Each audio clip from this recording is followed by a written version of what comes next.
Dear in Christ, ஆண்டவரும் இரட்சகருமாகிய இயேசு கிறிஸ்துவின் திருநாமத்தில் உங்களை வாழ்த்தி ஆசீர்வதிக்கிறேன். வெற்றி என்கிற தலைப்பில் உங்களோடு கூட பேச விரும்புகிறேன். கண்டிப்பாக வெற்றி என்பது ஒரு போராட்டத்துக்கு பின்பாக வருகிற ஒரு மகிமையாக, ஒரு பலனாக நாம் அதை பார்க்க வேண்டும்.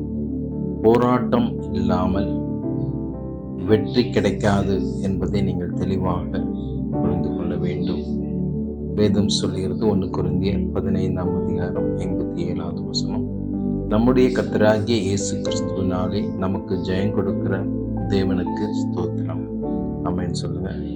நம்மில் அன்பு கூறுவதனாலே நாம் மிகுந்த ஜெயம் கொள்ளுகிறவர்களாகிறோம் என்று ரோமர் 8:37 பார்க்கிறோம்.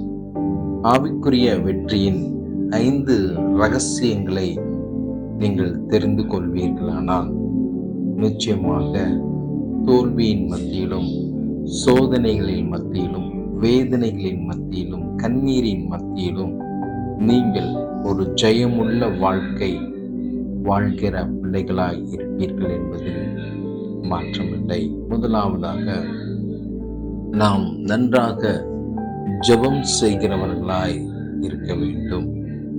எப்பொழுதுமே ஒரு போராட்டத்திற்கு முன்பாக ஜெபம் என்கிற ஒரு யுத்த களங்கள், ஜெபம் என்கிற ஒரு ஆயுதம் இருக்குமே, ஆனால் அந்த போராட்டத்தை அந்த ஆயுதம் ஒன்றுமில்லாமல் மாற்றிவிடும். காரணம், நாம் ஜெபிக்கும் போது நம் ஆண்டவராகிய இயேசு கிறிஸ்து கிரியை செய்கிறார்.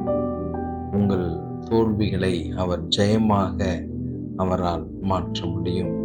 இரண்டாவதாக, விசுவாசத்தோடு கூட நாம் காணப்படுவோமே ஆனால் நிச்சயமாக என் தேவன் எனக்காக யாவையும் செய்து முடிப்பார் என்கிற நிச்சயமுடைய பிள்ளைகளாக இருக்கும். ஒரு தைரியம், ஆண்டவர் சொல்வாரு, ஒரு கடுகளவு விசுவாசம் உனக்குள் இருந்தால் போதும், ஒரு மலையை பார்த்து பெயர்ந்து போ என்றால் அது பெயர்ந்து போகும் என்று. அந்த அளவுக்கு உங்கள் விசுவாசம் நிச்சயமாக கிரியை செய்யக்கூடியதா, அது வெற்றியை கொண்டு வரக்கூடியதா. என நம்பிக்கை, ஆண்டவர் எனக்காக செய்து முடிப்பார் என்கிற அந்த நிச்சயம் உங்கள் வாழ்க்கையில், ஆண்டவர் சொல்றாரு, உன் விசுவாசமே உன்னை ரட்சித்தது, விசுவாசிக்கிறவர்களுக்கு எல்லாம் ஆகும் என்று கர்த்தர் சொல்கிறார். நிச்சயமாக நீங்கள் வெற்றி உள்ள வாழ்க்கை வாழ்வதற்கு தேவன் மேல் நம்பிக்கை உள்ளவர்களாய், விசுவாசம் உள்ளவர்களாய், வாஞ்சை உள்ளவர்களாய் நீங்கள் இருப்பீர்கள். ஆனால் நிச்சயமாக உங்கள் வாழ்க்கை தேவனை சார்ந்தே இருக்கும். தேவன் என்ன, what ever it may be in come your life,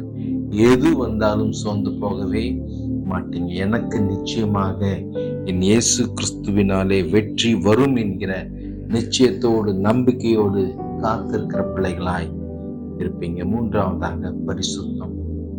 இன்னைக்கு ஏனோதானோ என்று வாழாதபடிக்கு கர்த்தருடைய கட்டளைகளுக்கு கீழ்ப்படிந்து அவருடைய விருப்பத்தின்றி நான் பரிசுத்தராய் இருப்பது போல நீங்களும் பரிசுத்தராய் இருங்கள் என்று கர்த்தர் சொல்லுகிறார்.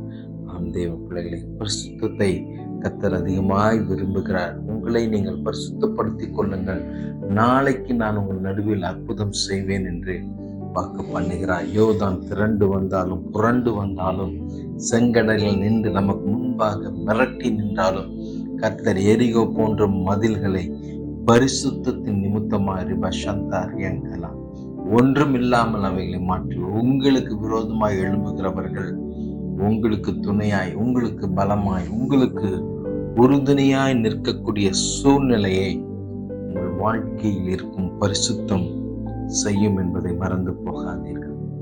ஆம் தேவ பிள்ளைகளை, கர்த்தருடைய வார்த்தையை கேட்டு கீழ்ப்படிந்து அவர் விரும்புகிற வாழ்க்கை உங்களை நீங்கள் ஒப்பு கொடுத்து வாழும்போது நிச்சயமாக தேவன் விரும்புகிற பரிசுத்தம் உங்களில் காணப்படும். நான்காவதாக, நன்றி அறிதல் உள்ளவர்களை, கர்த்தர் செய்த நன்மைகளை ஒருபோதும் மறவாதவர்களை, பாஸ்ட் ஏற்கனவே செய்த நன்மைகளை இப்பொழுது நடந்து கொண்டு இருக்கும் சோதனைகளில் அதை அப்ளை பண்ணுங்க. ஆண்டவரே, எனக்கு இந்த காரியத்தை நீங்க செஞ்சு கொடுத்திருக்கிறீங்க என்று நீங்கள் ஸ்தோத்திரத்தோடு கூட, விண்ணப்பங்களோடு கூட தேவனிடத்தில் தெரியப்படுத்தும் போது நிச்சயமாக வாழ்க்கையில அந்த சோதனையை கர்த்தர் வெற்றியாய் மாற்றுவார். ஒரு நாளும் இஸ்ரவேல் ஜனங்களைப் போல முறுமுறுத்து கொண்டே இருக்காதீங்க, புலம்பிக் கொண்டே இருக்காதீங்க.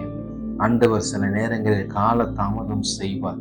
அந்த நேரத்தில் பொறுமையாய் நன்றியோடு கூட, அப்பா எனக்கு நீங்க செய்வீங்க, நான் விசுவாசிக்கிறேன், நம்புறேன், இதுக்கு முன்னாடி எனக்கு நீங்க நிறைய செஞ்சிருக்கிறீங்க என்று நீங்கள் நன்றி சொல்லிக் கொண்டே இருக்கும்போது இந்த சோதனை எளிதாய் நீங்கள் கடந்து விடுவீர்கள். இந்த வனாந்தரத்தை எளிதாக கடக்க கர்த்தர் உங்களுக்கு உதவி செய்வார். ஐந்தாவதாக மிகவும் ஒரு முக்கியமான வசனம், வார்த்தை என்னவென்றால், உங்கள் சித்தத்திற்கு அல்ல, தேவ சித்தத்திற்கு நீங்கள் உங்களை ஒப்பு கொடுக்க வேண்டும்.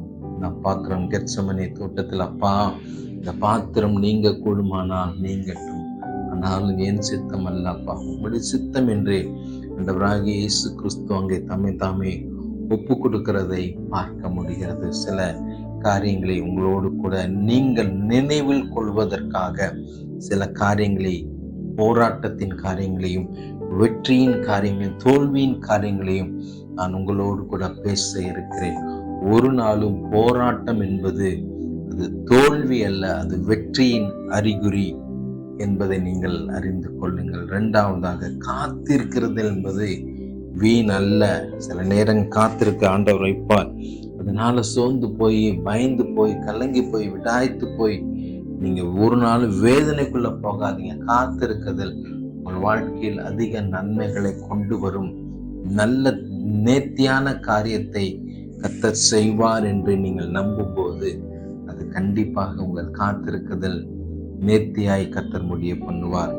மூன்றாவதாக, தேவன் உங்கள் பக்கம் எப்பொழுதுமே இருக்கிறார். இயேசு என்னோடு கூட இருக்கிறார், நான் வெற்றி பெறுவேன் என்கிற எண்ணம் உள்ளவர்களாய் நீங்கள் எப்பொழுதும் இருக்க வேண்டும். இந்த குணங்கள் எல்லாம் உங்களிடத்தில் இருக்குமே ஆனால் நிச்சயமாக நான் இயேசுவின் நாமத்தினாலே உங்களை ஆசீர்வதிக்கிறேன். நீங்கள் ஒரு வெற்றியுள்ள வாழ்க்கை வாழ கர்த்தர் உங்களுக்கு உதவி செய்வார். எத்தனை பேர் நம்புறீங்க? எத்தனை பேர் விசுவாசிக்கிறீங்க? நிச்சயமா பாஸ்டர், கர்த்தர் என்னை ஒரு வெற்றி உள்ள வாழ்க்கை, இனி நான் சோர்ந்து போக மாட்டேன், பலவீனமாய் மாற மாட்டேன், முறுமுறுத்து கொண்டே இருக்க மாட்டேன், கலங்க மாட்டேன், நம்பிக்கையோடு கூட இந்த தேவன் எனக்காக யாவையும் செய்து முடிப்பார். வேதம் சொல்லுகிறது, சின்னவன் ஆயிரமும் சிறியவன் பலத்த ஜாதியும் அவன், கர்த்தராகிய நான் இதை ஏற்ற காலத்தில்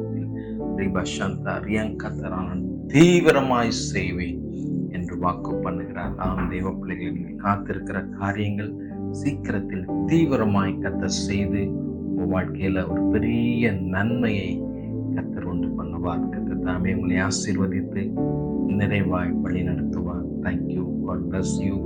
என்னோடு கூட பேச வேண்டும் என்கிற வாஞ்சை பாரம் இருக்குமானால் இதை தொடர்பு கொள்ளுங்கள். I am pastor and prophet Benjamin Newton. I'm in Trichy. My mobile number is 80729599858. Thank you. God bless you.